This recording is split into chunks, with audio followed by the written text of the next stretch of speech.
equals does your device need fixing? We offer a free diagnosis. We pick up and deliver right to your door, no calls or travel needed.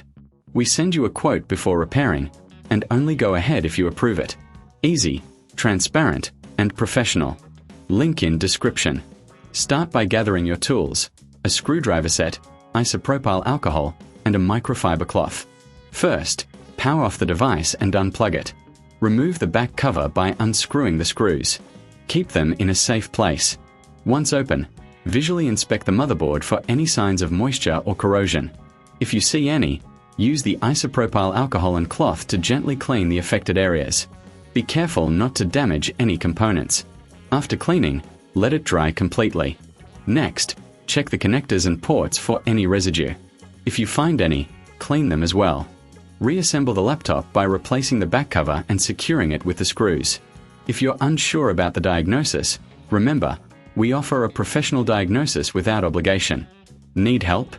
We provide pickup and delivery at your home, so you don't have to worry about transport. No calls, no travel, just a simple quote before repair. Your Dell 14 2-in-1 can be back in action in no time. Does your device need fixing? We offer a free diagnosis. We pick up and deliver right to your door, no calls or travel needed. We send you a quote before repairing, and only go ahead if you approve it. Easy, transparent, and professional. Link in description.